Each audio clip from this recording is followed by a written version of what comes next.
So in February 2007, the FBI announced that it was going to reopen a number of unresolved civil rights era murders from the 1960s.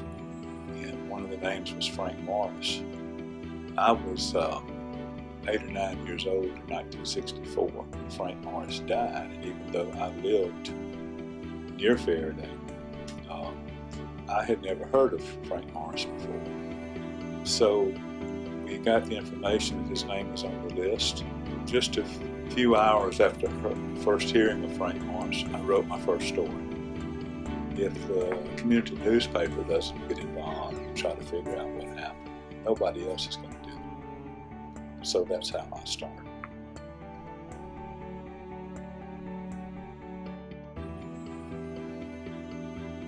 I decided I'll just kind of poke around and see what I can find out in the meantime and just start writing.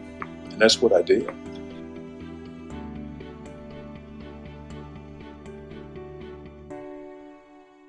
Then a number of entities and universities, Syracuse and LSU, a lot of people helped me, started getting materials in.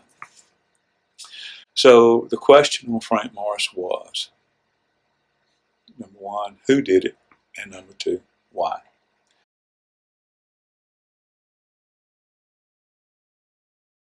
Faraday was a poor town. People had big families. Shoes were one thing Frank Morris could keep children in. He could do all kind of work. He could rebuild the soles. He knew leather work, fix, repair, do all that kind of work. Many people would say, he kept our family in shoes. So he was important to the community. And I've had as many white people as black people talk to me about how they went to his shop and how well he was treated. He hired a lot of young black boys. This was the first job they ever had. Many of them told me that he taught us respect, how to treat other people, how to be nice, and we had to be nice to everybody, that he was a great mentor. And Frank was also involved in different community work. He used to always buy war bonds and things like that. He would say, I got to buy some hats for the boys, or whatever. He was all very patriotic. So he was this good man that was flawed like everybody was.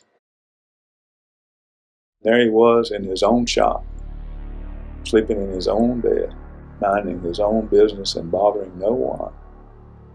And because of the frenzy of the time involving the Klan and civil rights and all of these things going on, not only kill him, but you attempt to ruin his reputation.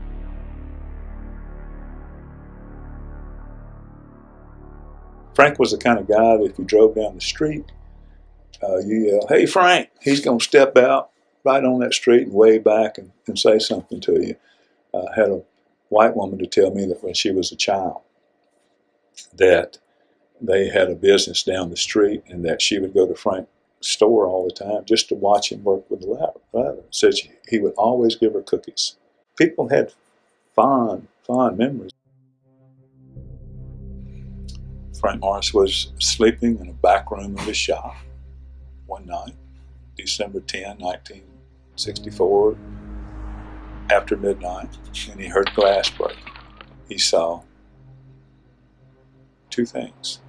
He noticed that the front window had been broken out. He could see two men standing out front. One of them had a gasoline can, and the other one had a shotgun. He yelled out, hey, what are you doing? Stop that. And about that moment, the man with a gasoline can threw something, apparently a match, and that building just was whoosh, engulfed in flames. Frank started to go out the front door. When he got to the front door, the man with the shotgun pointed it at his head and told him to get back in the shop.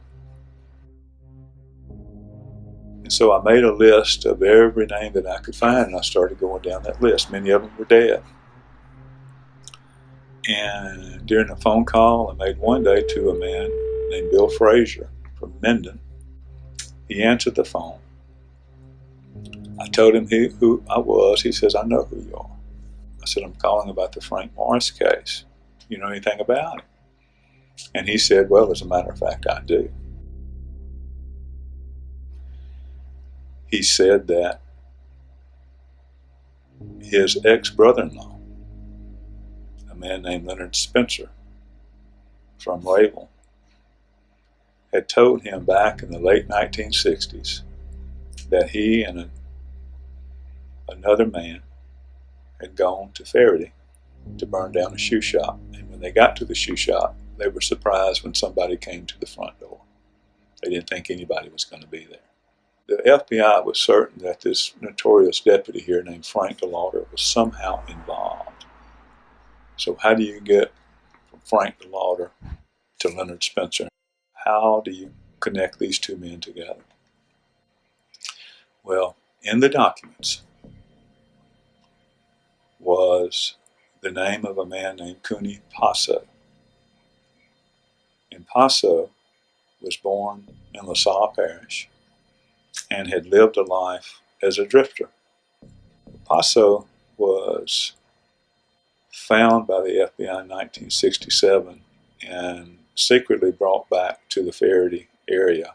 He was living in El Paso, Texas at the time, and he had told the El Paso agents about this man named Frank DeLauder from Faraday. As they interviewed Paso, he told them this story. He said, I got to know Frank DeLauder when I was in Faraday.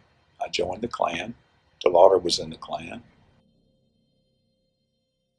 3 weeks before the Frank Morris arson, he told me that Frank Morris was getting out of line and that he was going to have to teach him a lesson.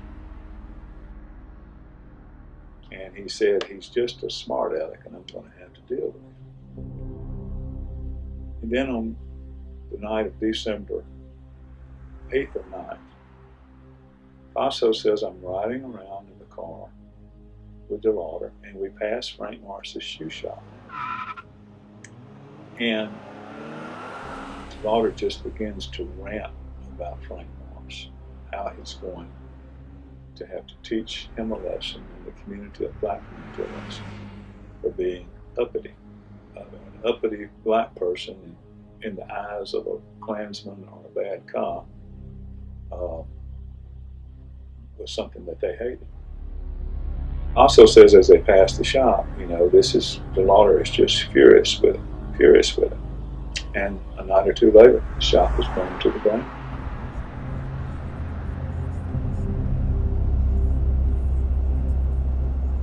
Flash forward to 2009, and I'm talking to Bill Frazier.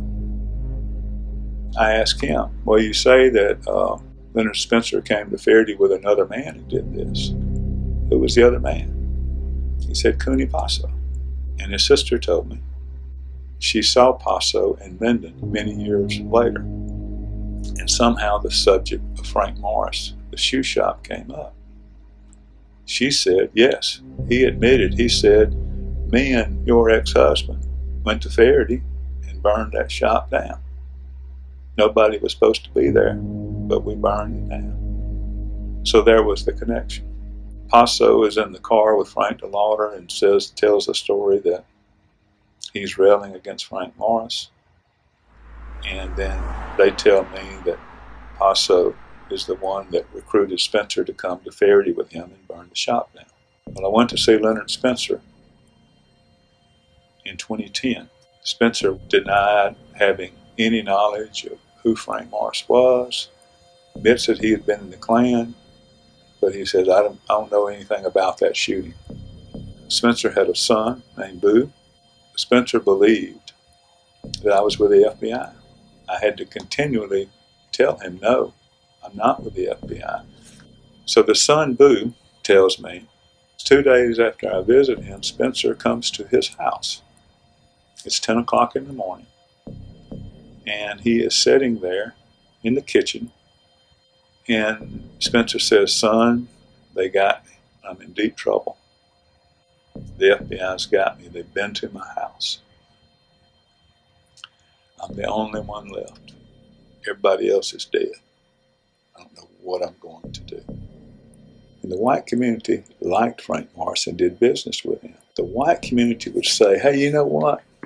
I liked Frank Morris. He was a good man. One day, this white woman called me. She was elderly. She says, myself and my girlfriends, we went to the shop. We'd have our children with us. He would come out, pick up our order or deliver us. Said he was the nicest man. Never did anything out of line in any way. So what was the motive? Frank DeLauder, the deputy, was notorious for extorting people. He might walk into a liquor store and want a fifth of whiskey and just walk back behind the counter and get it. He might go to a cafe and order something to eat and just walk out without paying for it. Well, through the informants, the FBI learned, was told,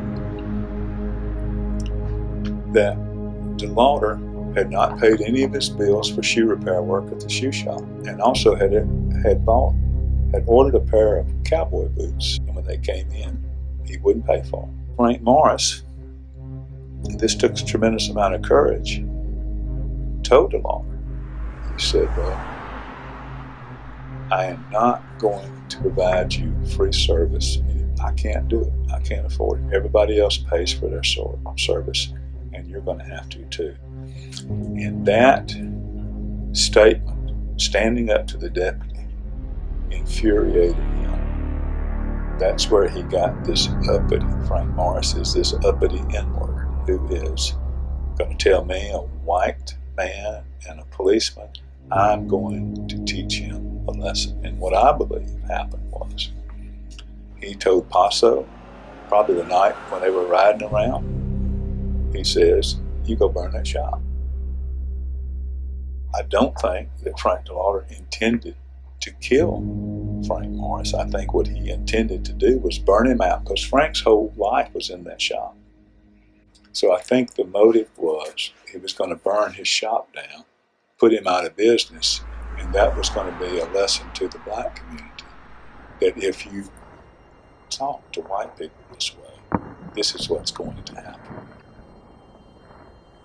But let the FBI know that we had a story in October 2010 because I wanted to comment from them on it. Well, what I had found out over the course of this is that Bill Frazier told me that a year earlier he had told the FBI about Spencer, and they had not done anything. They had not even talked to him yet. So in 2010, in October, I believe it was, when I contacted the Bureau and DOJ about the story, the immediate thing was, hold up, you're going to jeopardize our case if you run that story. Give us some more time. We got some more stuff to do. Don't run it. And I'd say, well, specifically, how do you believe this story is going to jeopardize your case? Be specific. They wouldn't be specific. I said, we can't. So it ended up going to my publisher, who ended up talking to the FBI themselves, and then it went all the way up to the DOJ. And finally we were told, just give us until the end of December. And we found out the reason was they had never talked to Spencer, and they had never talked to the son. And they had known about Spencer for a year and a half and had done nothing. So this urgency, this need to act quickly, the FBI and the Justice Department were just lethargic in what they did, and this enemy of time didn't seem to matter much to them.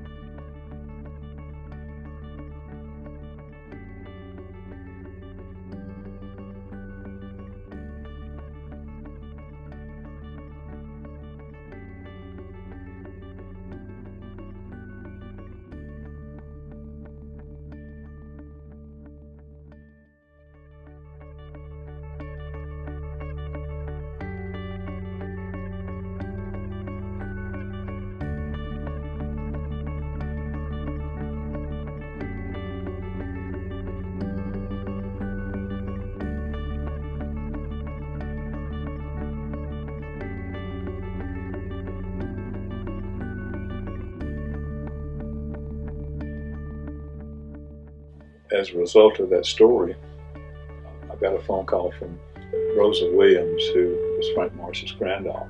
Somebody from Verity had sent her a copy of the paper, and she thanked me for the article.